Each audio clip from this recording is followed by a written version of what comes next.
Hey everybody, welcome to episode 4 of Digi and May's yo. Pokemon Journey, talking about Pokemon forever. Forever. And, wow. This was an experience. Oh, yes.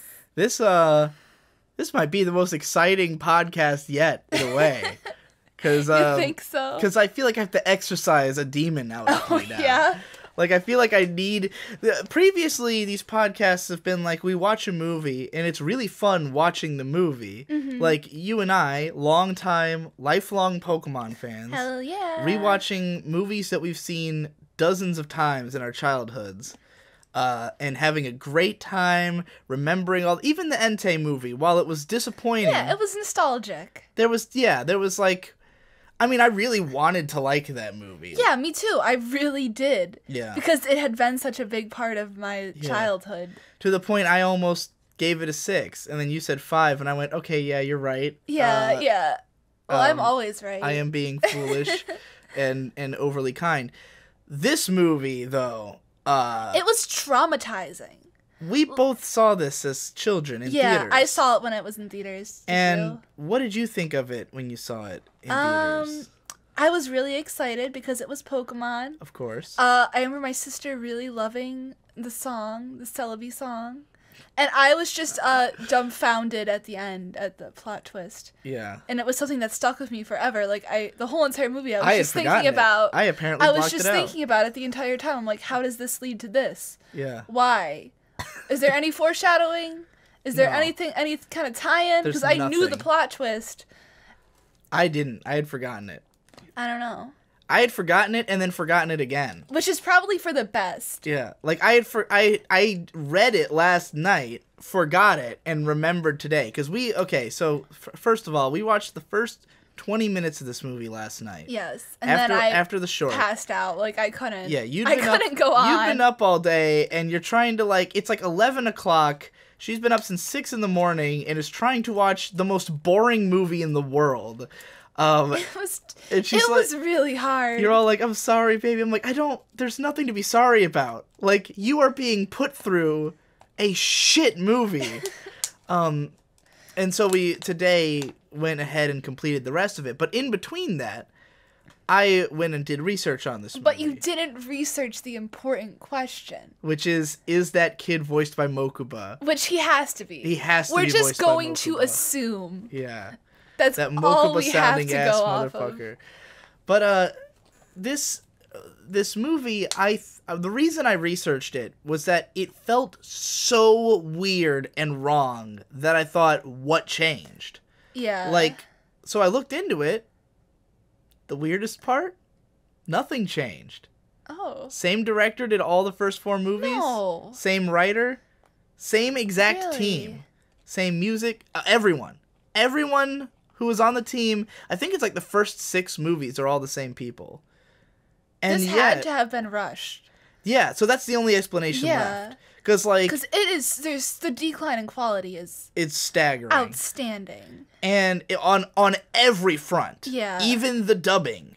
Every front of this movie is markedly worse than it's ever been. And so, I thought either someone changed in the staff... or something happened in the production, which was my first guess because these came out every year. Mm-hmm. These Pokemon movies, the first one was, I think, 99. No, the first one was 98. Yeah, the second one was 99. But 2000. In spite of being called Pokemon 2000. Because when it was released here, it was in 2000. Then there was one in 2000, and this one was from 2001. So we're talking about cranking out... Yeah, I know. Which part was the worst? What was the worst part of 2001? Not the thousands of people dying, probably. Can you say that was worse than the Celebi movie? Can you honestly say... No, I can't. That 9/11 was honestly. more traumatic for you than the Celebi movie. For me... I didn't know anyone who died in 9/11. Yeah, exactly. This I movie knew was every Pokemon traumatizing. who died in this movie. Yeah. Professor Oak died in this movie. That's like one of my father figures, as a child. Anyway, edgy humor aside, this movie is abysmal. And, again, that's the only explanation I can think of, is that it's rushed. I think it might have been to do with the development of the CG technology Yeah. But we'll get into all that later because we have to start with the fucking short film. The short, So, which will be a fun time. 'Cause yes. shorts are fun. The Pikachu shorts have been consistently They at always least good. deliver. They're you know? always fun.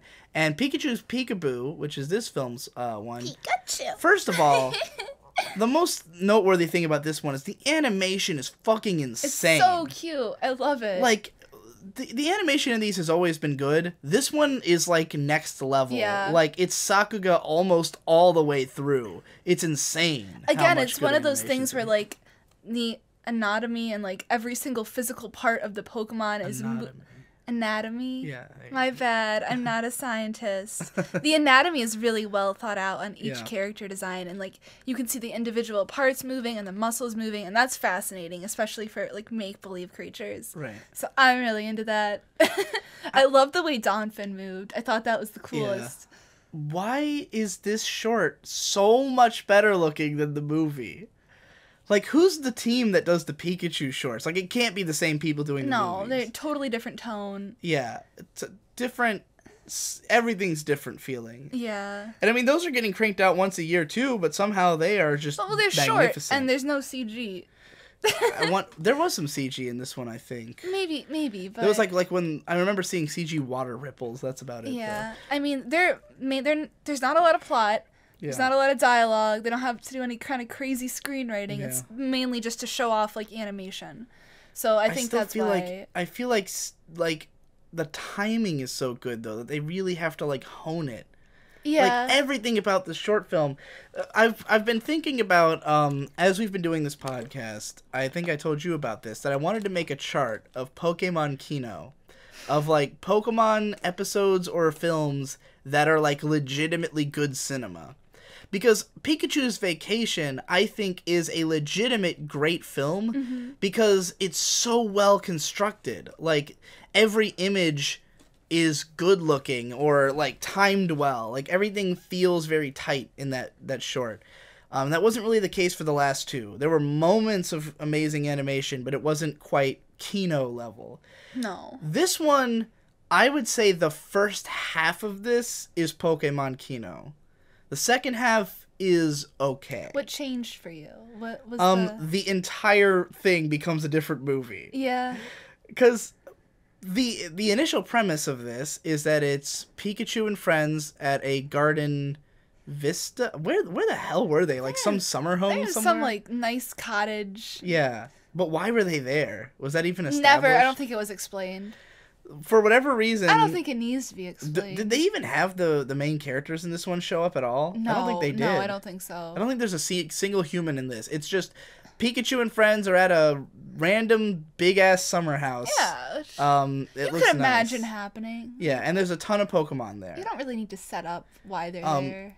Larvitar is our main guy this time. He is like OCD. He's such a dick. I love him. About keeping the garden perfect. And like he's arranging a pair of rocks on like a thing. I don't know why. They looked weird. But Togepi kind of interrupts it. And you would think this was going to go the way of the first movie, where it was going to make everybody at each other's throats. But instead, it's just Larvitar. All the other Pokemon who live there are like totally want to be friends with Pikachu and his guys. Well, they don't like Larvitar. He has a stick up his butt. Yeah, I guess so. They're like, oh, we gotta get away. This guy's always like that. Yeah, fuck him. Yeah. So Larvitar's just kind of being a mental condition. Let's ignore him. Larvitar's just being a snooty bitch while everybody else is having fun.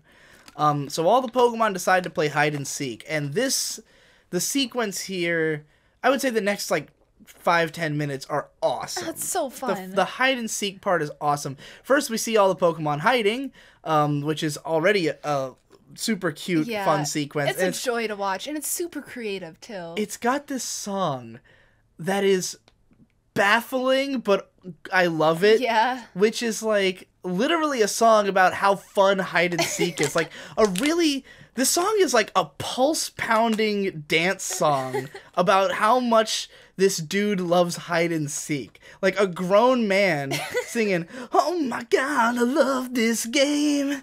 It's so fucking fun." Not gonna lie, it made me want to play hide and seek. Hide and seek's hard as an adult because you need a big enough space. We can't play hide and seek in this place. No, not in our house. each other in 2 seconds. Yeah. There's nowhere to hide. You need like a mansion for adults to play hide and seek in. But yeah, so the Pokemon are all hiding, and that's adorable. Then we've got Pikachu going around finding them, and this is also a really great sequence. We've got a part where like Pikachu's just wandering through these pretty sunflowers, and then he spots one that looks weird. Oh, he can tell it's Sunflora, but he wants to trick Sunflora into revealing itself. So he turns away, and when Sunflora looks, that's when Pikachu turns around and is like, ah, bitch! Gotcha! And he's like, God damn it! So, and the whole thing's like that. He never just finds them. He always, like, he finds Togepi and he, like, tickles it to wake it up, and it's fucking adorable. So adorable. So, this whole part, oh my God, the whole hide-and-seek segment is fantastic. Definitely Pokemon Kino. Then, something weird happens, and I legitimately, like, I think my brain was occupied with something else at the exact moment it happened. Yeah. That the movie completely changes. Because throughout, we see that Meowth and Wobbuffet are operating a riding lawnmower that also has, like, it's chainsaws that come out of the front of it. And there's a lot of just destruction in these two. Somehow, in a way that I wasn't paying attention and therefore missed, the lawnmower gets activated and becomes a killbot. They, like, fall onto it. Like, is that it? I think Pikachu, like, gets knocked into it or something. Somebody gets knocked into it. And it just becomes a killbot. Turns on and wants to kill everybody. And it's like, it's, you know, beyond the impossible level of this thing is chasing them everywhere. And the entire rest of it is a chase scene with the lawnmower. And granted, it's lots of, like, classic Looney Tunes antics, you know, like, classic running from a thing and goofy stuff happens. And the animation is insane. This whole segment, the animation is crazy good. The running cycles are pretty goofy and fun. Yeah. But, again, it's just a running cycle. Badass. Yeah. Like, it looks like a mecha or something. It's, like... It's incredibly animated, but yeah, it's like 10 straight minutes of manic music playing while they run from a lawnmower. And all I was thinking the whole time was, when do we get back to the hide and seek? Because Pikachu hadn't found everybody yet. Yeah. And I was so into watching Pikachu find all the other Pokemon that all I wanted was for that to last forever. And then as the scene is going on, the other Pokemon just kind of somehow get into the scene. Mm-hmm. Like, how did Granbull get there? Pikachu never found Granbull. He should have still been hiding. I think the lawnmower, like, disrupted the Pokemon who were still hiding. Like, they had to move out of the way. He was in the house. Dude, I don't know. Granbull was between a pair of shelves in the house. It just appeared that, like, all the Pokemon were running from the lawnmower. Yeah, at some point. Like, it disrupted a single Pokemon that was hiding, and then the rest of them just jumped out and, like... It was weird. Also started running. I don't remember a point when Granbull became involved, but he was by the end of the segment. And, like... Same thing with Psyduck, who was, like, literally lodged in a dresser. Everybody aside from Kecleon, who was so perfectly hidden he never got found because he's a chameleon. Yeah. Everybody else somehow ends up in this big chase scene with the lawnmower, and they have a Pokemon working together scene that they always do, but this one finally doesn't involve pulling a rope. For once, they decided, you know, what if we mix it up and don't include a random scene of Pokemon pulling a rope as our big dramatic tension moment in the film. And I was glad this one doesn't really get dramatic. Like, it's just a long chase scene with a lawnmower. Yeah. There's no moment where, like, it tries to get emotional for some reason. Like, the first one did it fine. Charizard gets stuck, and it's kind of unexpected that it gets sad. Then the second one, there's the big storm, which is just sort of, I don't know if it's sad, but it's a tense moment. Yeah. The third movie has they knock down the thing. I thought that was kind of, okay, we get it, you know? Like, yeah. I'm not that emotionally attached to the giant tire thing, We didn't need 5 minutes of all the Pokemon building it back together. That was definitely the slower part of that. Pikachu had places to film. be, places to go. We didn't have time to sit around and watch them put it back together. No. And then in this movie, they finally they're getting chased by a lawnmower, and the Pokemon work together to beat the lawnmower. But it's never particularly portrayed as like legitimately threatening or sad or anything. It's you don't think that's legitimately threatening? A death robot is like trying to mow them down. It was presented goofy. Like there was horrifying. In all the other movies, when you get to the dramatic part, it plays dramatic music. You know, it plays like the like you know, it's like it wasn't dramatic, but it was heart. This was always just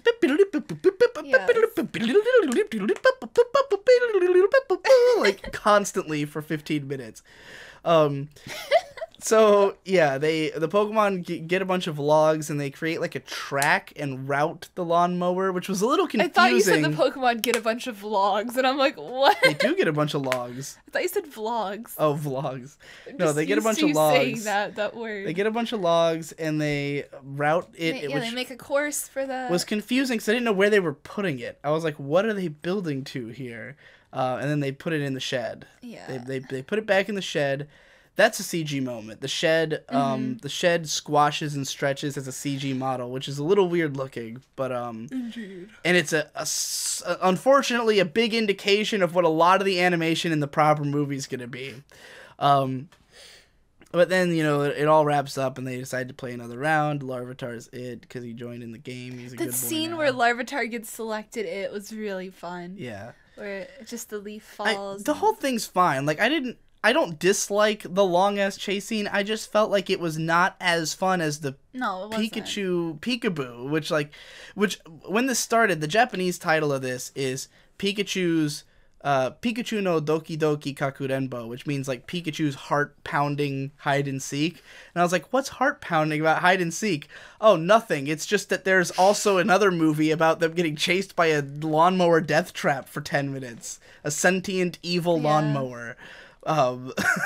Whose existence makes no sense whatsoever, but it's still a good time. I'd give it like a 7. I'd give it a 7. That's what I was gonna say. I would honestly, if it had all been as good as the first half, I would have given it like a 9. If they made the chase sequence like not half the short, I thought it was just gonna be like a few minutes and then Yeah. get back to what we were doing, you know. But no, Exactly. it went on forever. it really took you out of like the fun that you were having the first half, and it's like, this is ridiculous, like, can this end? I just feel like I could easily have watched 22 minutes of Pokemon hide and If seek. you want to watch a crazy fucking chase sequence, go watch the Looney Tunes, because they do it. Yeah, that's and all it's it is, basically the same. you know. Like, I've seen it before. It's in every single Pokemon short. Yeah. They have a chase sequence. Yeah, I don't know. but the first one had the best. Indeed. All right, let's talk about Pokemon Forever. Let's break some bread and butter. This movie. It's traumatic. It's everything's wrong with it. Yeah. Everything. And there's I think our theory that it was rushed. There's moments in the movie that lend credence to that idea. Like there's one part where like the photography's not quite right. Like the screen is jittery because the photos aren't quite taken correctly, I guess, which is just you know, something that normally gets fixed when you have time to fix it. Yeah. There's lots of like frames that probably needed to be redrawn. Lots of like ugly shots, you know, stuff that just doesn't look right. Lots of really awkward poses for characters. Yeah, just everything feels weird and wrong, and just not enough thought put into like the storyboarding. No. When we talked about the other movies, like especially the second one, I kept talking about how great the shot compositions were. You know, like think about the shot of Ash looking through to each island through the slots where he puts the orbs in the second movie. That shot was really great. Nothing in this movie is like that. No, there's like shots where there's just weird background characters who aren't doing anything, and there's just like in the frame when they don't need to be. No. Everything's awkward and bad. There's parts where it's just like reverse shot conversations, which like, I didn't quite think about the fact until I saw it that there were none of those in the other movies. Like, there's a long scene in the first movie of Mewtwo just talking to all the other characters in the place, but they kind of like pick a different character to respond each time. Yeah, it's thematic. It's never and, like, just Mewtwo talking to one guy. It feels like you're watching a movie and not some shitty Rush TV anime, which is what the entire movie felt like. Yeah, this felt like TV anime at best, you know? Like, so the opening scene is Celebi flying away from a Scyther and a Houndour. Now, first of all, I think it deserves to be mentioned as a big problem with this movie that Celebi is not that cute. No. Celebi can't carry a movie. No. He's not a good enough Pokemon. Celebi isn't Mew. Celebi is one of the shittier Gen 2 Pokemon, I think. He looks like a Sonic the Hedgehog character. Yeah.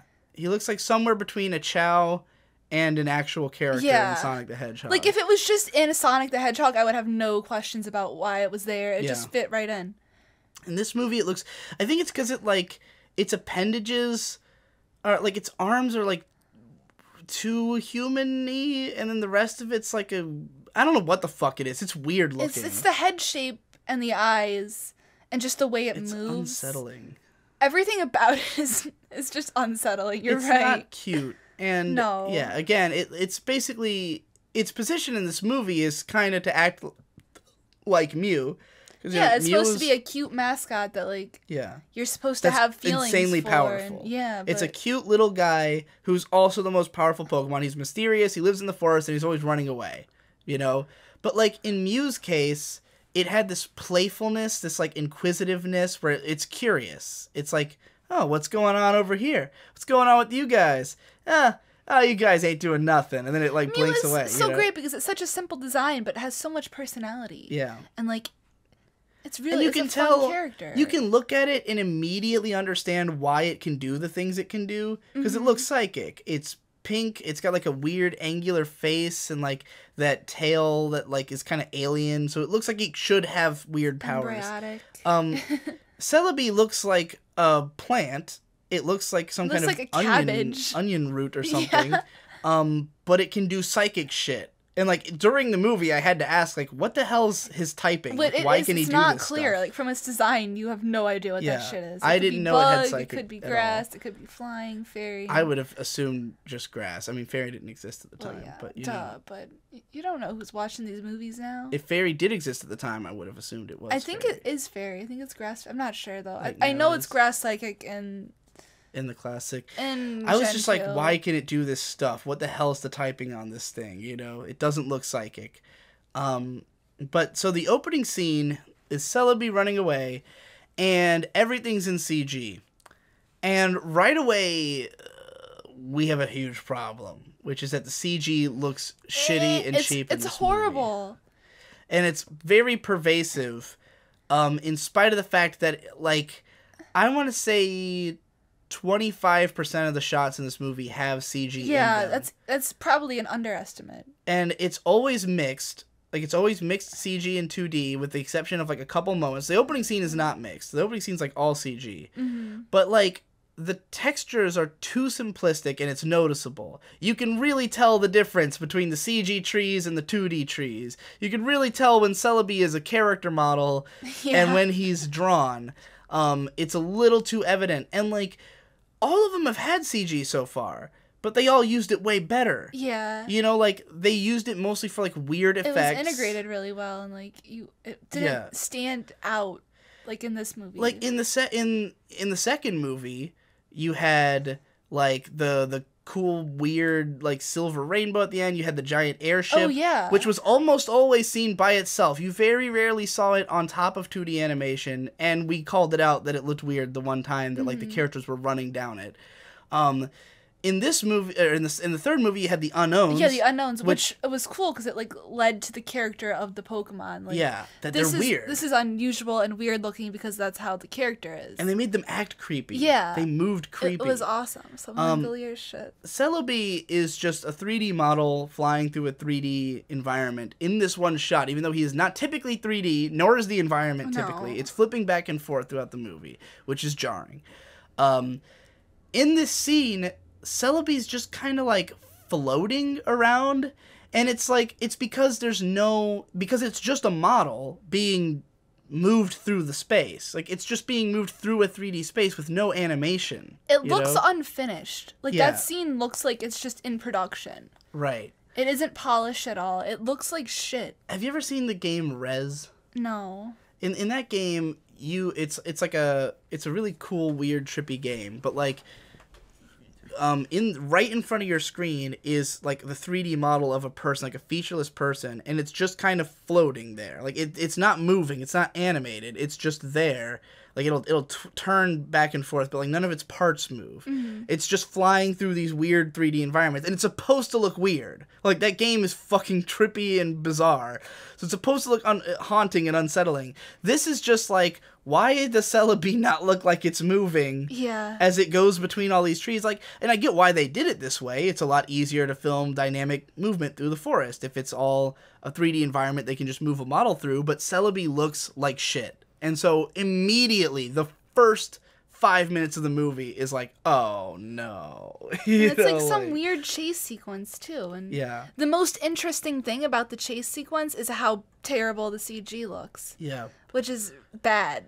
I'm thinking about the cold opens of previous films. Yeah. Mewtwo has, not counting the entire extra 10 minutes, we've got, like, badass, ultra-dark, like, 90s sci-fi feel with, like, this monster erupting and, like, you know, there's, like, all the emotional potency of the movie is pretty much in the first, the cold open of the film.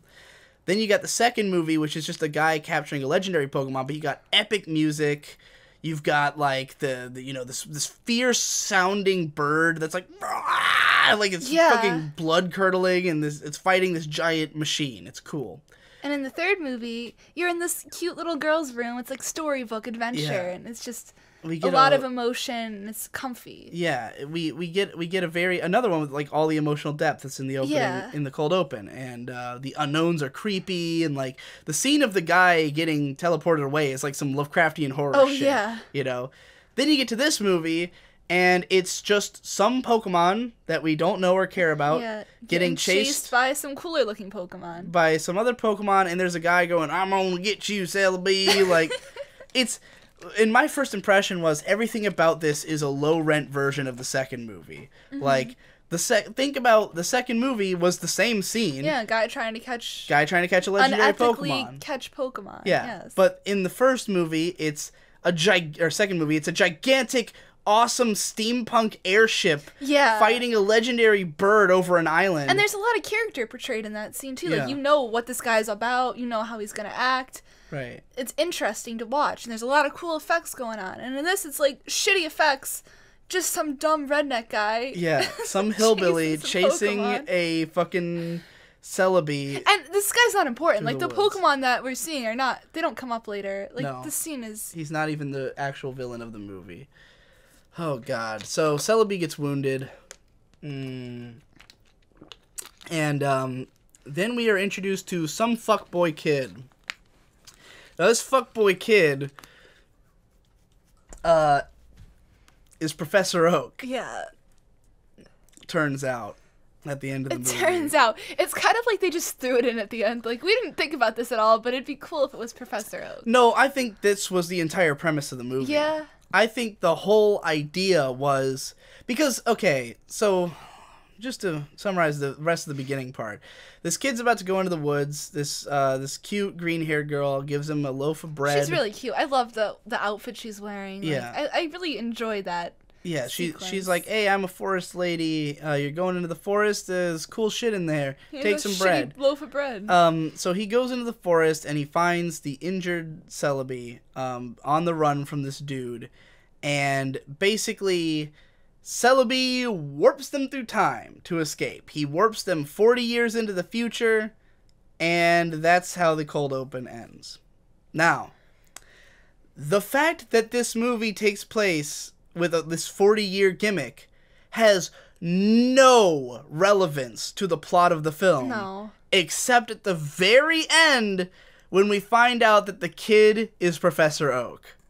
So, in my mind, that means the only thing they were thinking with this movie was like, let's make a Professor Oak origin story. Yeah. Like, let's make a movie where the plot twist is that this character is like, how can we have Ash meet a 10-year-old Professor Oak and be friends with him? Like, how can we make it so Ash was friends with Professor Oak from a young age? Which is, at that point in the production movie meeting, somebody should have stood up and said, no, fuck you, that's retarded. Yep. Because it makes no fucking sense. It doesn't. Why? Why did they want Professor Oak and Ash to be friends? Like, it doesn't tie into anything in the actual series. It doesn't mean anything. It's just like a weird trivia fact that you'll see on the end of Professor Oak's Wikipedia page. Like, did you know? This is the only time I've ever wished we had video on this podcast so people could see me, like, trembling with, like, fury. The thing is, like, I don't really know that much about Celebi's lore, so I don't know if in the games, like, it is pushed that Celebi is a time-skipping demon creature, because then they would have to use time travel in some aspects. They don't really use it for anything. No, they just use it for here's the set thing. it up. The idea of Professor Oak and Ash were somehow friends as children, I'm not totally averse to. What I am averse to is that Oak remembers that this happened. Yeah. Because we've watched Pokemon and played the games. At no point is it indicated that Oak knew Ash in any way. No. Like, episode 1, Ash is just, Oak's just the local Pokemon professor. Ash goes to him and he's like, oh, you came for a Pokemon. Everybody else did too. Like, hey, what's up, kid, who I don't really know? And, like, as the show goes on, they more flesh out this idea that, like, Ash's mom is friends with Oak, you know, that, like, there's more to their relationship. Like, the third movie really pushed the idea that, like, Oak and Ash's mom have known each other for a long time. I think it's really weird that the movies, like, push this relationship. Yeah. And, like, in the TV show, we don't see it It's never been the case. And even after this movie, like, we don't ever see any indication that Professor Oak knew who Ash was beforehand, or, like, that they shared any kind of special bond. But according to this movie, not only did Oak, when he was 10, time travel 40 years into the future, meet Ash and hang out with him for a day, and then go back to the past and live out the rest of his life. He remembers all of that, and has just never brought it up. Nope. Just never mentioned it. It just doesn't... It's never been like, hey, Ash, by the way... I know we've known each other for a while, but, like, you're never gonna believe this. But, like, this would have been the opportunity. Why not say it here? Like, oh, you saw, like, you just experienced the, like, maybe he was waiting for it to happen. Yeah. You know, like, he didn't want to tell Ash beforehand because he knew that Ash didn't know at the time. So he's like, oh, I can't create a time paradox by telling him this. You know, I have to act like how, you know. Yeah. How he would have thought.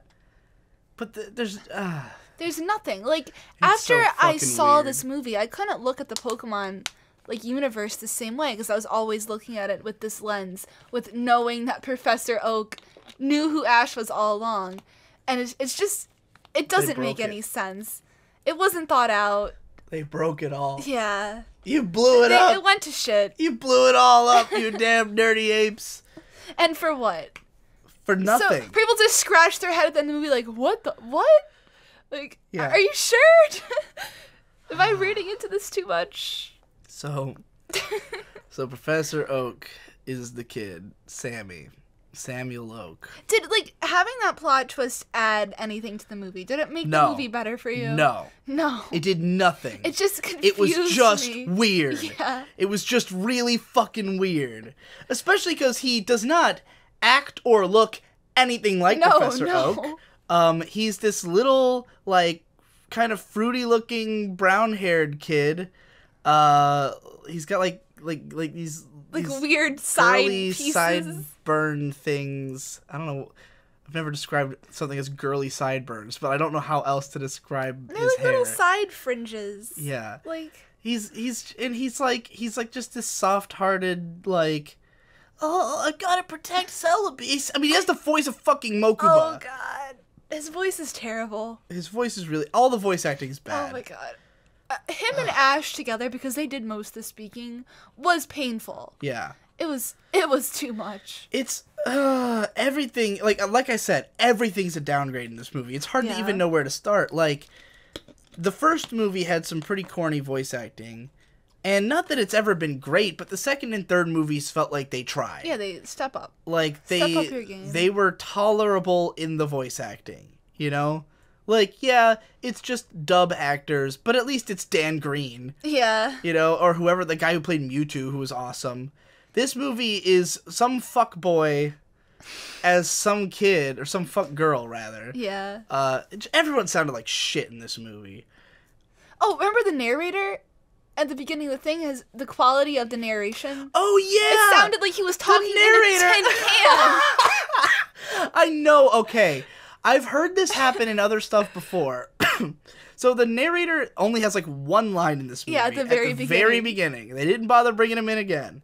And so I think because it was just one line, and maybe he wasn't interested, or they didn't have time or the budget to fly everybody out to the studio, this motherfucker recorded from home. Oh, no shit. Like, after you said that, I was like, duh. That sounded like a fucking obvious. Blue Yeti microphone, which probably didn't exist at the time. No, it's worse than a Blue Yeti. That's like some Logitech shit. Oh That's my like God. pre-installed on your laptop. This motherfucker submitted his lines through, like, it could have even been just like a bad studio record. I don't know. He used a fucking 8-track. He recorded his goddamn voice on something, and someone flew a USB drive. Yeah. Like, because I'm trying to think, they didn't have, you couldn't just email that, probably. No, it would take days. He probably fucking had to send the floppy disk through the Oh, mail. man. Yeah, that's right. USB didn't exist either, did Well, it? it did, just in minimum capacity. Like, all that USB could probably hold was that clip. Yeah, That a floppy disk could probably hold, like... It was probably a CD. I'm just exaggerating. No, I was using floppy disks in 2001. You were? Yeah. I might have too. I used it remember to save doing porn like pictures some on. early like school projects on floppy disks. Yeah. Fuck, we're old. I mean, they were like, going out. I never saw the big ones. My sister works for like a government organization, and they still use floppy disks because they can't hack into them. That's unfortunate. Yeah, so everything she does is on fucking floppy disks. Oh. And it's just... Anyway, so what the fuck we talking? Right, We're the talking narrator about the sounded narration. like shit. I Yeah. don't understand why they just didn't include it. I'm glad you remembered that because I completely. Of forgot. course I remembered that. I'm really That was the happy you moment I remembered was that. woke. Yeah. Well, that was when it became like, because we both remembered this being a not good movie. Yeah. Like, okay, so I never got to how I saw it as a kid. Because, like, when I went on my anime list to score the first 2 movies, or all the movies we watched so far, I've been giving scores.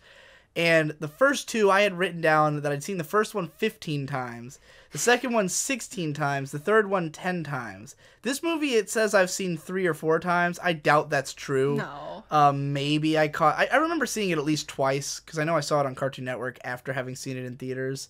I didn't like this movie even as a kid. No, I had the DVD and I only rewatched it once. I can only say I watched this movie twice now. This is 2001. I was only 10 years old. I was still way into Pokemon. Yeah. And I saw the next movie way more times than that. I think this movie might have been part of what killed Pokemon for me. I feel like it did it for a lot of people. Because, like, as a kid, I mean, at this point, Pokemon was already unpopular. Like, I mean, this movie bombed in the box office, so I don't think a lot of people saw it.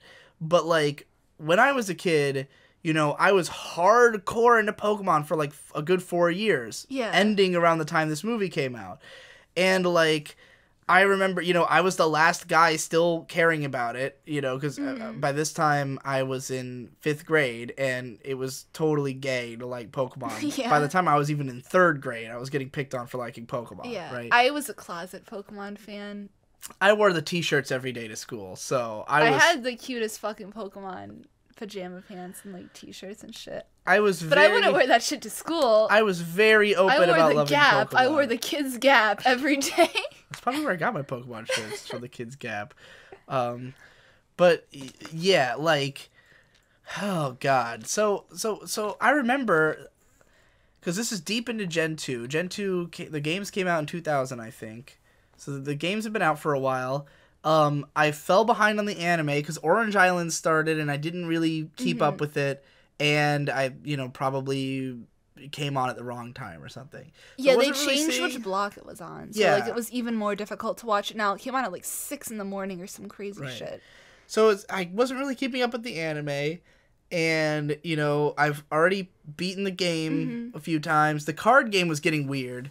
Because around Gen 2, that's when they started introducing, like, in between Gen 1 and 2, they started making, like, all these weird, like, gym leader cards and the Team Rocket cards, and, like, the card game got a little too convoluted. Yeah. It was harder to play. And I remember when Gen 2 came out, I didn't collect that many of the cards. And then you get to this movie, and it was, like, just not entertaining at all. And I think probably after seeing this movie is when I was like, all right, maybe I don't care that much about Pokemon anymore. Because I probably wouldn't have taken it as, this is a bad movie. I would have taken it as, I'm not feeling what I'm supposed to feel.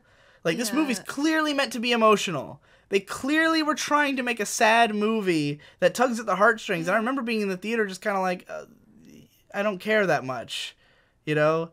Like, the only scene I remembered hitting me as a kid is when Celebi's all shriveled up and Ash is trying to feed it berries. Yeah, that got to me too. Which is just a heart-wrenching image. Yeah. But, like, it's not earned at all by the movie. I remember as a kid just thinking this movie was, like, kind of boring and gay. And we'll get to the gay. We will get to the gay. Because this movie's gay as fuck. Oh, yeah. But, I think this movie killed Pokemon for me as a kid. I can totally see that. It took a long time to get it back. Because when Gen 3 came out, by this point I'm not watching the show, not collecting the cards, all that's there is the game, and I wasn't that into the game. So it was just like, well, it's over now. Never bought Diamond or Pearl. Wasn't until Black and White came out that I tried Pokemon again and got back into it. I think I had a more positive reaction to seeing this in theater. Because, like, the CG was weird, but I had fun It watching probably looked great to us as kids, because anything CG looked cool to me as a kid. I don't remember particularly liking the movie a whole lot. My sister was really into it, like my younger sister. But I was still really into Pokemon. I had a good time going to see it, but it was not something I ever wanted to rewatch over and over again. And not the way, the other ones. No. Pokemon 2000, and, like, I fucking went lengths to see the next movie in theaters. Yeah. So this didn't kill it for me, but I definitely felt like... You're also 4 years younger than me, too. Yeah. So you were, like, 6 when this movie was in theaters. Yeah. I was still getting made fun of for liking Pokemon, though. But, yeah, man. So, where were we in the plot? So they get teleported 40 years to the future. That's the cold open. Yeah. We cut to Ash and friends having Ash is Pokemon battling some guy. Yeah, but they're trying to get on a ferry. Yeah. And Ash is just in a Pokemon very battle. Short battle sequence that's not interesting shitty. At all. The music, which is supposed to be awesome, like the music was weird because it was bad. It was like I don't know what it was. A remix of the opening. It was the remix of the opening? second Gen 2 opening, which isn't as good. They get progressively worse from this point on. Yeah. Like, Pokemon Johto is pretty good. It's catchy. That's like the last good one for a while. But the next one, I guess they weren't able to get, like, a competent artist to perform it. It just had really cheesy, like, unmemorable lines. Yeah. And the singing wasn't that good. And the battle sequence was all things we've seen before. Like, it was a crazy water gun with sends the Pokemon flying backwards. And it's just, like, one-on-one. I think it's Pikachu versus, like, Croconaw or something. Which Croconaw's hideous. Nobody wants to watch Croconaw get fucking the shit beat out of him. At halfway through the match, Brock's Crobat, it was a Crobat, right? Mm-hmm. Brock's Crobat comes in to, like, warn Ash that the ferry's taking off. Now, what I want to know is, Ash knew he had to be at the boat in 5 minutes. Brock and Misty are at the boat.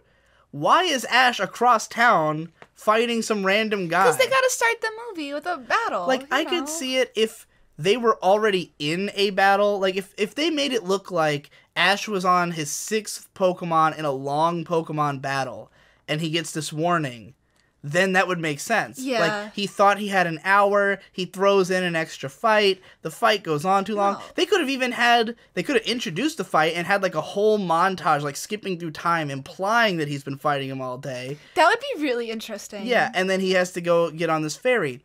But no, Ash starts a fight, like, 1 minute before he has to be out of town. Knowing that he has to be on this boat. Yeah. So he gets the rest. That was of the most scene, disappointing battle. Like, this is supposed really to get you bad. hyped for the movie. It's supposed to be a chance for the animators to show off some cool Pokemon, some really cool battle choreography, and like kind of show off a song that they spent a lot of money to get somebody to cover. And it was shit. It was shit. It's that, and then the rest of the song is Ash hauling ass to the harbor, trying to jumping onto he jumps to try to make it onto the boat, misses, and like Brock and another guy have to like lift him up onto the boat. This scene is not only not good, but we didn't even talk about the weirdest part. That the art and animation in this scene Oh god. looks like it was done 5 years before the rest of the movie. And it's weird as fuck. The artwork in this movie feels like it was compiled from like different eras. Yeah, it feels really unfinished. Like the whole entire so movie weird. through feels unfinished. Like this is a rough draft. Yeah. This is like all we could get down on paper. And it kind of, when they go back to that town, it looks like that again. Yeah. Like, I don't know if it was just, like, maybe those scenes were done by a different studio. Like, maybe the backgrounds were done by somebody else or something. Because when they're in the town, it looks like this rustic... Sorry, you what you're doing right now is too adorable. You're just staring up at me and, like, biting this ball. Anyways, it was very distracting. I'm sorry. The town... It looks like it was drawn in the 90s. It's like all, this like rustic looking old school cell art. Maybe just shot on older cameras even. Maybe. Like it reminded me of watching like Orphan from like 97, which like looks ancient compared to something made in 2001. Yeah. And then the rest of the movie is like this CG blended, more modern looking thing. And I mean, all the Pokemon movies looked like cutting edge for their time. But this one scene looks like it's from the late 90s. It's really out of place. As opposed to the rest of the movie. Do you think that they had this, like, pre-made? They had, like, I don't know. A brief, like, sketch of, like, what the movie was going to be like, and they just had, like, this is what we're going to go off of, and they had that canned for forever, and they just never had time to redo it. That would be fucking weird. Yeah. I mean, Croconaw is in the scene, so it had to be Gen 2 at least. Well, they knew all of the Gen 2 Pokemon before Gen 2 started. They knew it. I don't know. I don't know what it is. I don't know why this scene looks so fucking different. It's archaic looking. Yeah. It's really weird. So they get on this boat. I at first thought were they going? What were they taking this boat? It's never explained. Were they just going? They out to They that don't explain village? anything. Because they're on the boat. And the boat's going out into the forest, and the guy's just like, oh, yeah, we're heading into the forest. Like, yeah, he's like, this is where I grew up. It's cool. Let's go there. Yeah. Yeah, that's literally, I think, the dialogue and the reasoning to why they are going there. Not that the Pokemon journey ever has, like, a particular destination in mind a lot of the time. They do wander a lot. Yeah, part of Pokemon why is are they there? Traveling to, like, different places, but I don't know. Like, I mean, I guess you could say the same thing about Pokemon 2000. They never really said why they were going to that island, Yeah, they did. There was a cool festival going on. Oh, were they going there to see that? Yeah. Oh, okay. Well, then I don't know what the fuck it was in this movie. There's nothing happening in this village. They just go there. There's no, like, context or background as to why we are going. Why we are going to this shit We village. take a boat out to this village, then the boat turns into a fucking plane. Yeah, that was weird. So the boat is floating on these big orange, like buoy things. Buoys, yeah, underneath it. And then those just like flip up onto the top of the boat, and now it can fly. Yep. Now it's just an airship. And all I could think was, why ever use it as a boat? Why not just fly everywhere? It seems way faster. So they've got this airship boat. And they go to this village that's like all up in the trees, and the village. I've said this before. I'm a big fan of villages up in the trees. I've mentioned that, but it's like it's basically they look like clubhouses, right? Just like small houses built way above ground level with long ass ladders to get down. And the only people we see, I don't even know if this is a village or if it's just like a house, because we only see 2 people in the entire fucking place. I think it's like. We see 2 people in the boatman. Rural community. But they probably have population of 12 people. The only people we see in the movie are this old woman who is the same woman who was at the start of the movie, who gave the kid the loaf of bread. The dude who like flew/boat drove them there. Yeah. Who is who is there? he? How is I have no idea. He grew up there, what does he do? I guess. He just drives boats that are planes. By the way, what time is it? I don't know. Because you gotta leave at some point, right? 6:30. I can be late. Okay, I'm setting this date. So we meet the old lady, and my first thought is that old, because she looks like a she's using a cane. Yeah, she is crotchety. She's an old lady. She an old bitch. And she's standing at the top of a 40-foot ladder. Now. That's what the buff dude is for. He carries her down. Does he? No, but that's what I'd like to believe. His only purpose is to carry her up and down. You've been to my house that my parents have. Yes. It's an insanely large 1-story house. Mm-hmm. The reason that we got a 1-story house is that my mom's knees were kind of going bad, and like it hurts for her to walk upstairs. So we got a house with no stairs. My mom was only like 43 when we moved into that house. Yeah. This old woman is like 60, and she has a cane, and she lives atop a 40-foot ladder. Oh, dude, she's in really bad shape for being 60. She has like shrunk, she seems like hunchback. She looks closer to 70 or 80. She's close to death. Yeah, but so anyway, we meet her and her granddaughter, who looks exactly like she did when she was younger, except with more modern clothes. You checking the time? 6. It's 6? Okay. So yeah, the daughter looks exactly like what she looked like in the past. Ash goes into the forest. He finds Sammy, who has just arrived with Celebi. Celebi fucks off. Celebi, as soon as he gets to the future, he just hides behind something because he's dying. Yeah. You know how wild animals try to like get away. He should have stuck around so they could help him, though. He did. He wasn't far. And he should have just like stayed with Sammy so Sammy could help him. Like he already escaped. Sammy is. He already escaped to the future, though. Like what's he running from? Celebi's not a smart sentient creature. No. As we will discover throughout this film. So Ash and Sammy. Ash carries Sammy back to the village. The old lady recognizes him, of course. And they wake him up, and then we get into like just some boring exposition scene where they're like sitting around talking about. Well, the old lady like indicates that nobody has seen this little boy. Yeah. Since for 40 years. Since he left. Because he got teleported into the future. Which doesn't make any sense because he would have had to have gone back to the original timeline to become Professor You're Oak. right. Who the characters know. It doesn't make any sense. Paradox. Oh no, because you're right. Professor Oak exists. Prior to him going back in time, which confused the fuck out of me when she said that, and I was like, wait, nobody's seen him? Fuck, you're right. Oh my god, they did time travel completely wrong. They fucked it up already. I didn't notice because A, I forgot I didn't know he was Professor Oak, and B, we watched this movie in 2 parts. Yeah. So I missed this detail. Oh god, it hurts so much. This movie's so fucking bad. It's so ill-considered. None of it makes any fucking sense. They didn't think anything through. Oh no. They could have just rewrote some lines and it would have made sense, at least physically. Yeah. At least it could be possible. Well, then we get to my favorite scene in the whole movie. Yeah. Which is where we're introduced to the real villain. Which is a guy who looks like Dredd. Like Judge Dredd. And he is, like, interrogating the Pokemon thief guy from the start of the movie. Who 40 years ago almost caught a Celebi.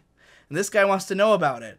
conveniently exactly 40 years later. Yeah. When Celebi just happens to have arrived. Yeah. You know, never mind that no one's seen it in the last 40 years. I don't know. Does anybody ever like explain why he is looking for Celebi, or He like just how wants he it, was 'cause it's tipped strong. off? No. No. He found out, this guy's a member of Team Rocket, he found out that some old fuck had once seen a Celebi, so he wants information about it. So he's like beating the shit out of this old guy. Like, tell me about Celebi. And the guy's like, dude, no. He's like, I'm still a Pokemon catcher. I'm still, like, I think this guy is still trying to imply he's still on the lookout for Celebi. Yeah, so which he won't I give can any believe. information. So Pokemon Evil Dread Boy, I don't remember his name, so I'm just going to call him Dread, goes over and oh he, my like... god. Can we talk about Dread? Just yeah, his go ahead. outfit.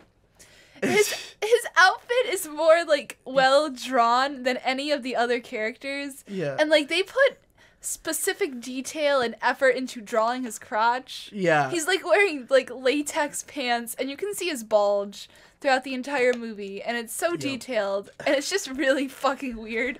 And also, his hair is ridiculous. Like, yeah. I think that's supposed to be the joke at the end of the movie when his helmet falls off, like, look at how stupid he looks, but...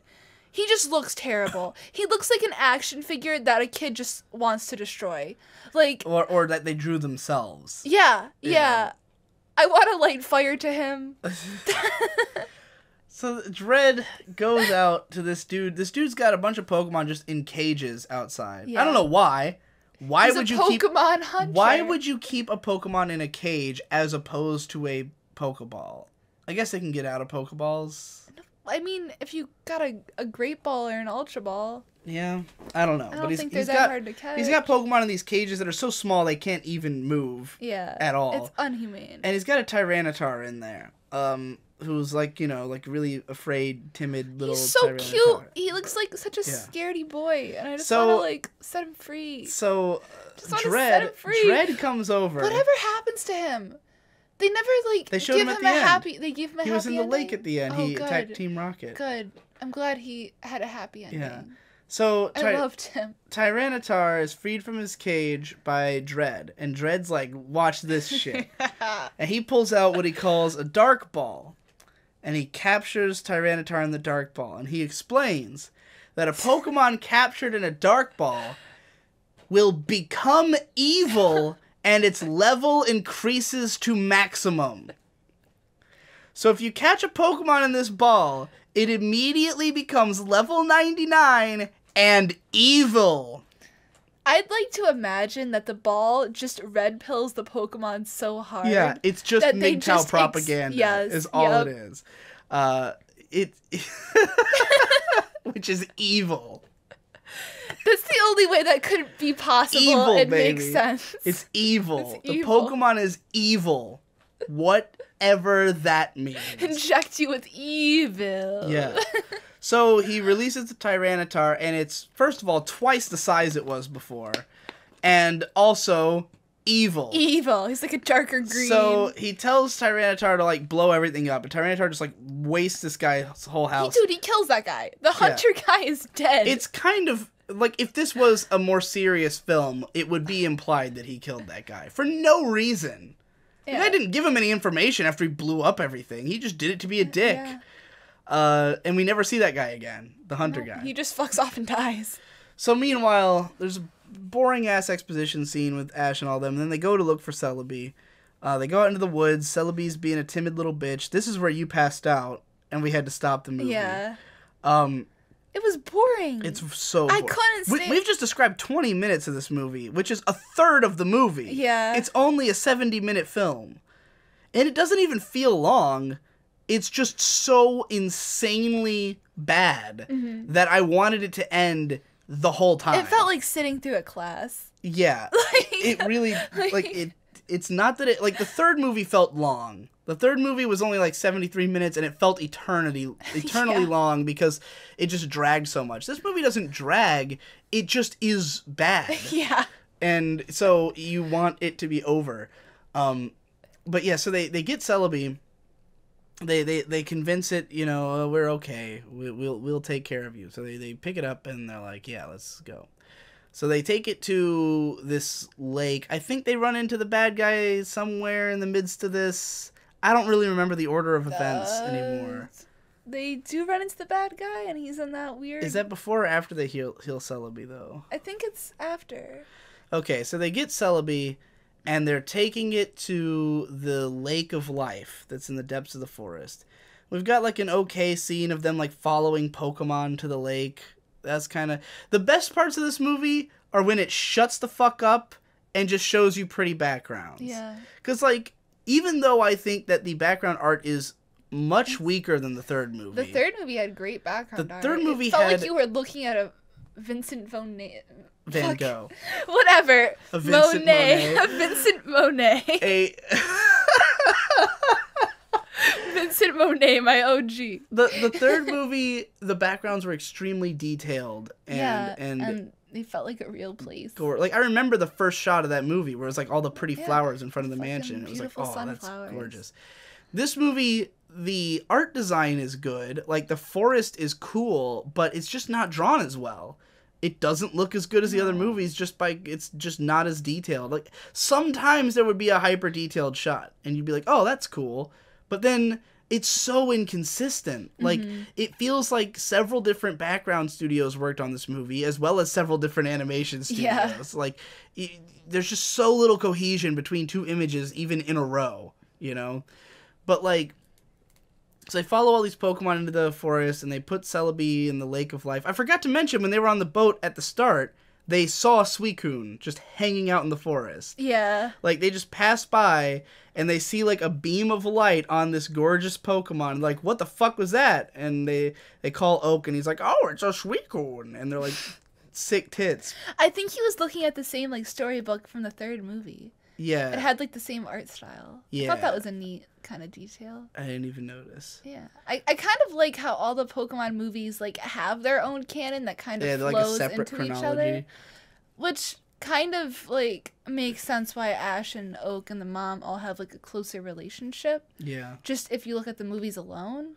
Like, as a standalone, which doesn't make sense. It doesn't make any sense. But I like how there is a detail like that. Yeah. I'm not sure. I am just drawing a conclusion. Right.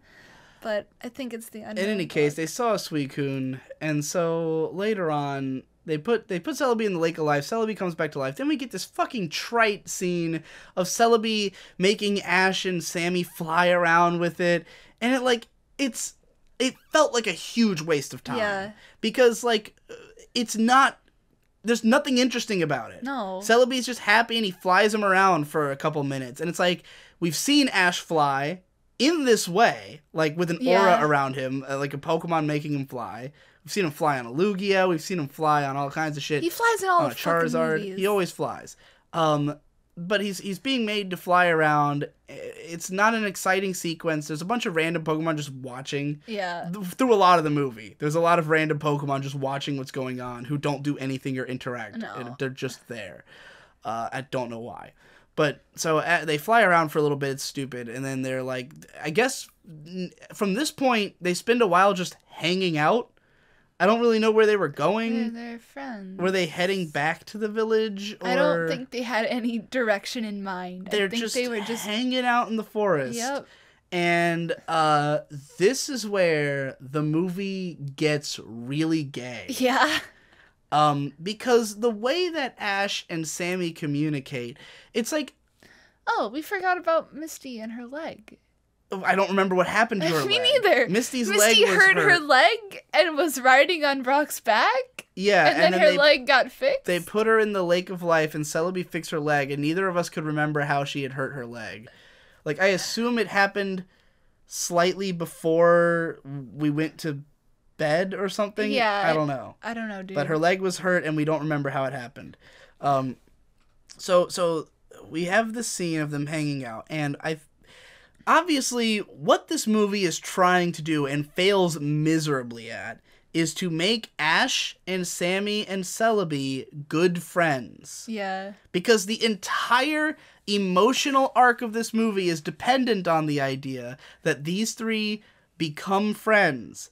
But because they dedicate exactly one scene to the pursuit of this, that's only 5 minutes long and tells us nothing about the characters. And their way of going about trying to make them friends was to put them on like a romantic date. Yeah. And even when I was a little kid watching this movie in the theater, I thought, this is fucking gay. Like, this is the gayest shit I've ever seen in my life. And I just don't understand why it's so gay. Me neither. Because they failed miserably at making a bromance. They're just like, it's definitely meant to be. What is the fastest way we can establish a close out of relationship? Character for Ash. Yeah. Ash is like kind of a brash, like, you know, in your face kind of like, oh yeah, let's have a Pokemon. Yeah. If you wanted to make him friends with Ash, make him have a Pokemon battle. You know, okay, it must have been that they fought the guy before they went to the Lake of Life, because that was where we saw the one cool detail in this movie, which is that Sammy has an old school Pokeball, because he's from 40 years ago and the technology's different. What Pokemon did he even have? Charmeleon. He fought with a Charmeleon. I totally fucking forgot. I knew it was something like that. But he has a Pokeball with a turn crank on the top, so he has really to unscrew cool. it. By far the coolest thing that happens in the movie. It's That's just one of him the most turning memorable the crank things of the movie. It's just the old school Pokeball. Yeah, but he has a Charmeleon, and they both fight off a couple of Pokemon from the evil guy. So that I forgot about. I think that happens before the Lake of Life, and so at this point they're hanging out in the forest, and like. If you ask me, if you're going to characterize how do two young boys become best pals, especially Ash, whose number one way of becoming friends with everyone he's ever made friends with is to Pokemon battle exactly. like we saw it in the third movie. That's how he's friends with Brock and Misty. He wipes their ass. He battles Misty, too. Yeah, but that's later. I mean, they were friends before that. They become closer friends with the Pokemon battle. But, like, in the third movie, he fought that girl at the beginning, and then she just hangs out with them for the rest of the movie, you know? Which made sense, because, like, that's how they are. In this movie, they just made Ash really gay for Sammy. Like, he's just kind of... Like, they're sitting around, and Sammy's, like, drawing some pictures. Like, he's drawing Pikachu and Celebi, like, sleeping on each other. Yeah. And Ash kind of, like, crawls up to him, like, hey, what you doing there? And he's like, oh, I'm just drawing Pokemon. And Ash is like, oh, that's cool. And then, like, Sammy gets all emotional, and Ash is all like, oh. Like he comes up and is like, oh, I'm so sad for you, and stuff like that. It's he's just like, I'm sorry I hurt your feelings. Yeah, it's like, I'm like, is this whoa. Ash? Like, so then the two of them, so, like, Pikachu wakes up and leads them into the forest, and there's all these metapods that are, like, hatching. Yeah. And they all blossom into beautiful butterflies, and they're watching all the butterflies and there's sparkles everywhere. And there's sparkles everywhere, and I was thinking, this is the scene in Avatar where the main characters fuck. You know? Yeah. Like, wasn't it something like that? Like, a bunch of stuff was... inspiration from this movie. No.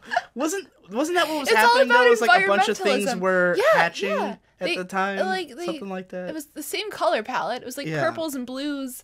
And so there's some beautiful nature shit. They climb up in a tree to get a better look, and they're watching these butterflies. I keep saying fleas. Butterflies fly up into the sky, and it's all purple and sparkly, and they're like, ha ha ha, and then they put their arms around each other. And I was just like, this is a romance Oh, they were scene. humping the tree. Do you remember that? Well, they were climbing the tree. Oh, no, they were scooting. Yeah. Ash was scooting on the tree branch. He was humping that. That was sexual. These two kids have a romantic date together. And I mean, you know what? If Ash was gay, fine. Sammy seemed gay. I don't know if Professor Oak's gay. He ain't got a wife. He's probably He could be gay. I'm okay with Professor Oak being gay. But Ash is not gay. And he doesn't act this way. This is not Ash. It's not his character to, like, hug other guys while watching Butterfrees fly away. It's the gayest shit. That sentence sounded gay even out of context. Yeah. I'm gonna hug another young boy and watch Butterfrees fly. Anyways, it's the gayest scene in the world. But it was really out of character. And it's the only scene of character development in the movie. Yeah. We learn that Sammy likes to draw Pokemon. They watch Butterfreeze, and now they are apparently best friends. It just seems like a canned idea for a date. Yeah. Like a really fast way that they can build a relationship between characters. It's something that I've seen before. Like a similar, like, oh, let's watch some beautiful thing. Yeah. It really just felt like, oh, how can we, like, make these characters just be friends instantly? Yeah. And, like, put as little effort into making them have a friendship. Yeah, which is vital because for the rest of the movie, it will treat them as though they are now best pals when we don't even feel that way at this point. So, at this point, it starts just barreling towards... I think they were trying to give it, like, a very Peter Pan kind of feel to it. I felt that way when they were flying, and, like, it's kind of like, Peter Pan is a little gay, and I feel like they were trying to, like, kind of... Peter Pan ain't gay. He's with girls. The movie was kind of gay, though. They're doing lots of Lost Boys stuff. I don't know, the cartoon. It's not gay. I don't know. I feel like they were Lost Boys are all about smashing Indian puss. I'm not saying it's gay. I'm just saying that they kind of, like, were using that a little bit, and it just... Yeah. They're kind of, like, taking some hints from that movie and trying to apply it to Pokemon. So from this point in the movie forward, this movie just starts barreling towards the longest climax in the world. Yeah. Because I'd say we're like 35, 40 minutes in, and the last half hour is just the climax. If they'd cut the climax down to 10 minutes and the shitty, boring exposition down to 10 minutes, they could have had the entire midsection of the movie to show us Ash and Sammy becoming friends and not like a one-night stand of lovers. But no. So we get into the throughout all this, we just keep cutting to the bad guy who's just like going through the forest on this weird four-legged mech machine with Team Rocket who I hate teams that up mech. with him. It looks stupid. It looks really dumb. They could have made it cool. And it looks like they tried to make it look like a Bionicle. But just, like, not as cool. And all throughout this movie, felt bad. Like, it needs to be mentioned again that the animation is constantly shifting styles. Yeah. And we see so many trees breaking in 3D. But every time, because what makes the 3D look so bad in this movie, the CG, is that they do so much stretching with it, where they'll take a model and just bend the model as animation. Like, they don't animate it, they just bend it, and you can tell. Yeah. So there's a lot of sequences of, like, something landing on a tree branch, and you just see the model bend, and then it breaks. Well, because that's easier than, like, actually putting effort into animating it. Right, exactly. They don't know what they're doing. They're just like, what kind of cool effect can we make this we see, have? like, 20 trees break in that way. And it looks... Trees or branches. Bad. And it's always noticeable. It's always weird. The CG... on 2D always looks bad in this movie. So, oh god. So finally they fucking... the guy catches Celebi, obviously. The bad guy throws a dark ball at Celebi and makes it dark and evil. And he's like, I'm gonna take over the world. And Celebi, like, gathers all these, like, twigs and turns itself into, like, a big monster tree... It's like a grotesque scyther with no legs. It looks like a Celebi if Celebi was, like, beefed up. It looks like the final version of Chaos from Pokemon, from Sonic Adventure DX. So the final form of Chaos from Sonic Adventure DX is floating around the forest, just, I don't know, destroying stuff.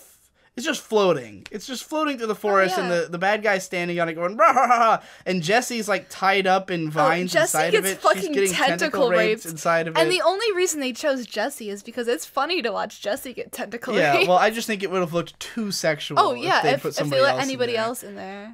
So this dude's just, like, floating around the forest, laughing hysterically that he's got But they still Celebi. Put a girl in the rope. Yeah. They still did the cheap shot. That was supposed to be sexual. Didn't make it look sexy. They tried to. They put it in her face. They shoved that shit in her face. The scene where she was coming undone from, like, the vines, they had her, like, her whole body, like, just fly into frame, and, like, they're trying to do some fan service. I don't know. Maybe. I wasn't offended by that because I think that shit's hot, but I didn't think that shit was hot. No. It was weird. So, I can't even really remember what happens in this part, because, like, it's a long time that this thing is just traipsing through the forest. And somehow Suicune fucking... Yeah, so Suicune, we get a shot, we get this horrible... the way they introduced Suicune, which thank God they had the shot of him early in the movie looking all right. Because when they introduce him, it's full 3D again, and his model looks like shit. It looks like you're playing Pokemon on the 3DS. Yeah. And the Pokemon's just doing its, like, a battle animation. Yeah. It looks like that. And like, so, the same level. Yeah, it cuts to just a 3D CG Suicune on a mountain. It's terrible, and the mountain's gross. Yeah, the mountain's grotesque. Bad. It's really bad. It looks like you're playing, like, some cheap computer game you found in a box of cereal. I don't know about that. Yes, it looks that bad. It's really bad. It's terrible. It looks more like Beast Wars for the N64. It looks really bad. I don't know if anybody's played the Pokemon TCG, like, disc, but there's, like, a scene of, like, animation from it. Like, it's CG animated Pokemon TCG. Oh, no. And it's really bad. And it looks like that? Yeah, it looks like that mountain.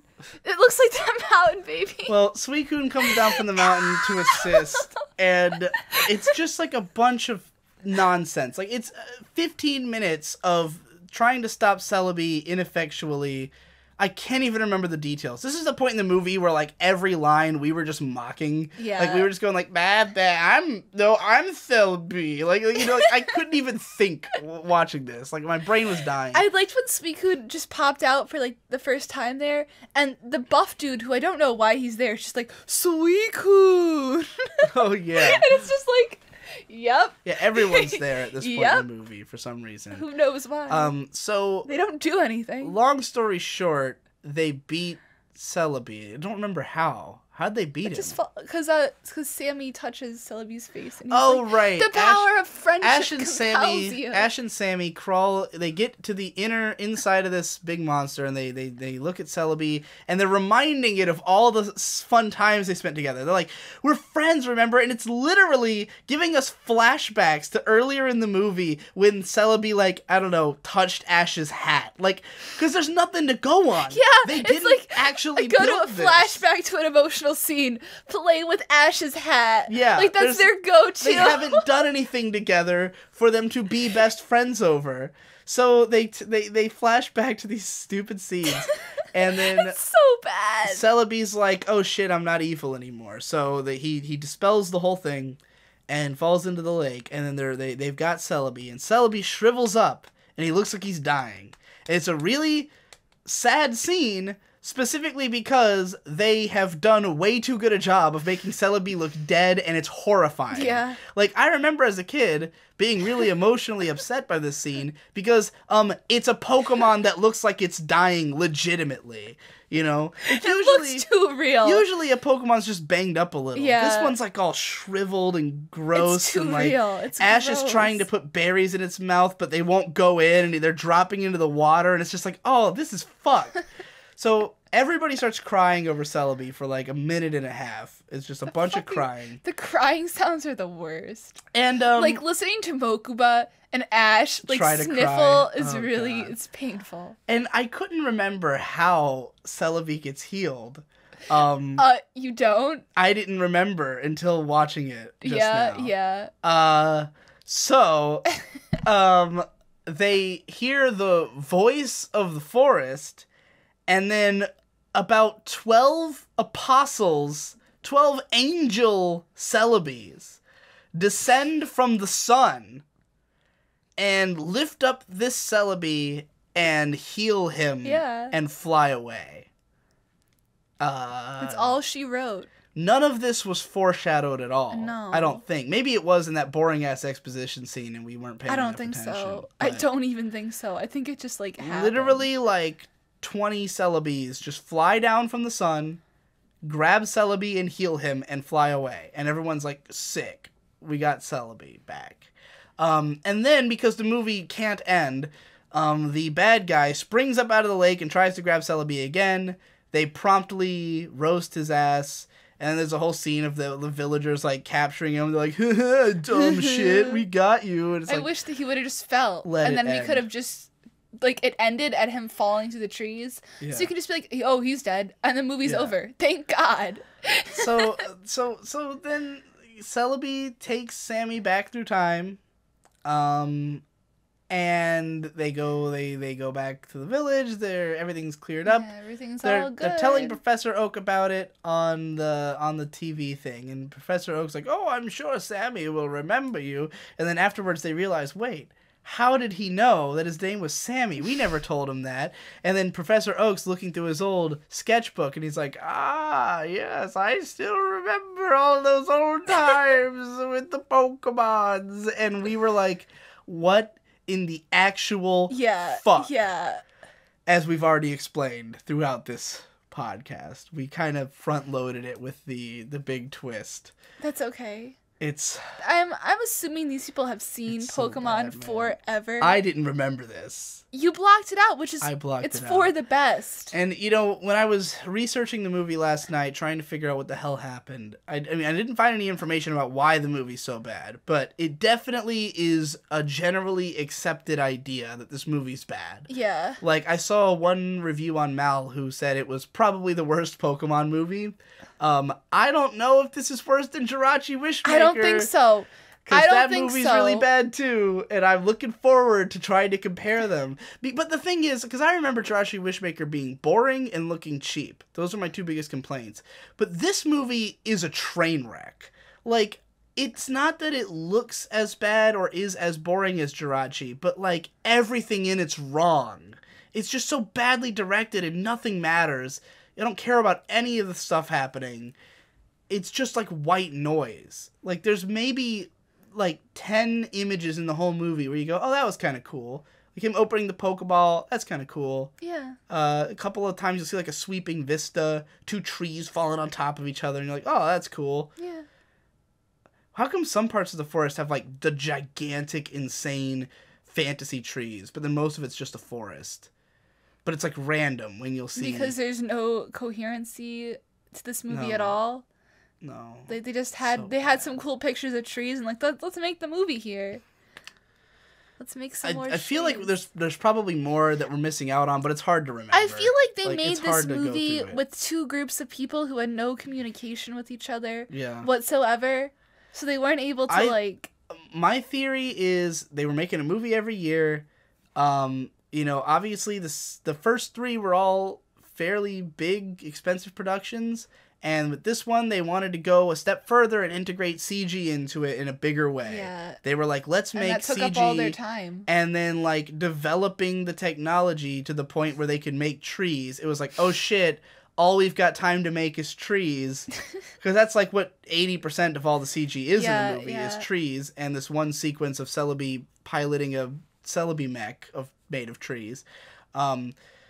And, like, I don't know, I think something went wrong in the production, and, like, they're on a 1-year production cycle, which is not very long for an animated movie. So, like, I think it was just something stopped them up. Like, the movie was rushed, and it's clearly rushed. Like, the fact that there's scenes where the animation just looks wrong, like, in ways that are kind of basic and could easily be fixed, like, it's not a problem of the talent, it's a problem of the time. Yeah. And also the dub is clearly rushed, not only because the acting is shit and the narrator's phoning in from home. Oh my God. There was one scene where there was a hiccup in the fucking background noise. Like, there's a fountain, you can hear a fountain. Oh, yeah. And then, like, in between cuts, it cuts out for a second.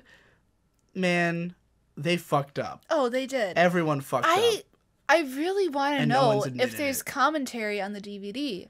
There is from the ADR director, but he just praises the movie. I've read about it online. Yeah, that's sad. He talks about how the animation's more incredible than ever before. That's terrible. In this movie, which is not even true. I mean, that's kind of what the third movie commentary was like.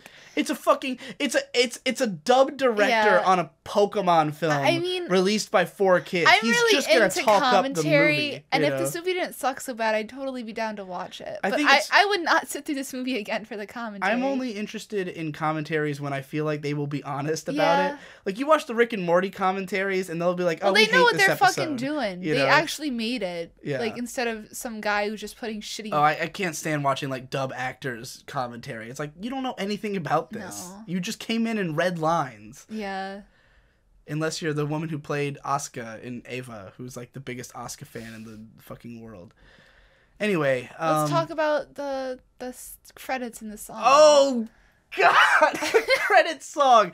The credit song is this Celebi, R-A-T-E. Celebi, R-A-T-E. I fucking lost it. You can tell him. You can tell him how much I lost it. He broke. He was on the couch. Already a weird ass song. You were like in a reverse fetal position. You were cradling your face with your head, laughing manically. Yeah. And you're like, Celebi, R-A-T-E. Celebi, R-A-T-E. They went that far. Because the song is this really bizarre dance song that like at the beginning, like, everything sounds like it's kind of out of time with each other. Like, it was cacophonous. It's a weird song in a way that I almost like. I was like, this is so weird, I kind of dig it. But then it gets into the chorus, and it breaks into the full-on, like, Celebi, R-A-T-E, and it's, like, straight up a Sonic Adventure song. Yeah. Before going back into weird... The worst and it goes thing, forever. The worst thing about the song is it's a fun song. Yeah. I remembered it, but...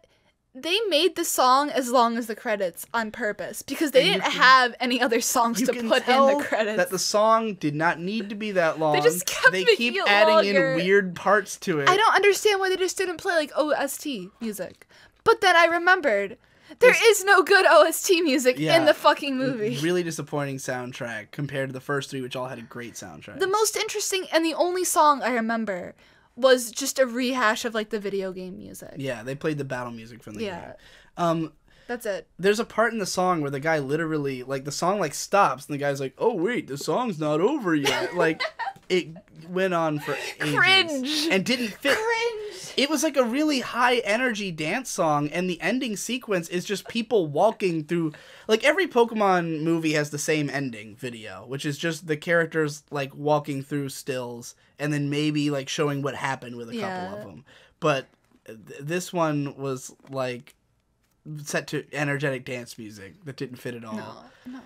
They're usually like some pop song like about love. Or like some really slow ballad, or like OST music. The unknown doesn't mean that much to me. Or the power of one begins with believing. It starts in the heart and flows through the soul and changes the world. This one's Celebi, R-A-T-E. And by the way, that line, the lines leading up in the chorus, they'll be like, search to find what you can grind, let's Celebi, R-A-T-E. And I'm like, why wouldn't they rhyme it with the letter E? Like, look to see what you can be, let's Celebi, R-A-T-E. That would make sense. Never happens. They never rhyme with it. Because they didn't think. They left no time for thinking. No one thought about anything. No. So anyways, I would give this movie... This movie is like when I write a paper for class and do it all in one sitting. Yeah. It's just... I could do that and it would be better than this movie. Yeah. I've definitely gotten A's. I would give this shit a 2.8. I would give it a 2. I would definitely... Yes. I think... There was a point in the movie where I thought it was a 3. I can't give this a 3, but I'm gonna give it a high 2. Yeah, I'll give it a high 2. It's not as bad as like Erased, because that. On Mal, I'm gonna put it as a 3, but in my head, Roka no Yusha. it is like a 2.7. This movie is not. It's never insultingly. It's a little insulting. It's the insulting. Professor Oak thing is insulting when I thought about it. Yeah. But it's not. It's not abrasive. Like, I wasn't angry in the way I get at stuff I hate. Yeah. You know, like the way I feel about like Sword Art Online or the Asterisk War. It was just like bad. It's mostly just bad. Early on, I thought it was kind of like the scene where they introduce Dread is hilarious. And if it was all like that, I would give it a 3. But most of it is just crushingly boring and hard to watch. I really am wondering because they were saying the Japanese version was more funny. and like more lighthearted. I don't know if that was just the ADR director talking out of his ass though, because Probably. That's on Wikipedia. It says that he insisted that the Japanese version was more cartoony, and so they tried to make it more serious. But like, I think he's really just describing all of Pokemon. Yeah. Like the Japanese voices just sound goofier because it's a fucking children's show, and they really treat it like that. You know, like everyone just sounds a little bit more. But the thing is that they tried to. He claims they had more serious performances, but the actors are all such clowns that it still sounds like a fucking dumb cartoon, you know? Literally, they didn't try to change his voice. It's just Mokuba's voice. Yeah.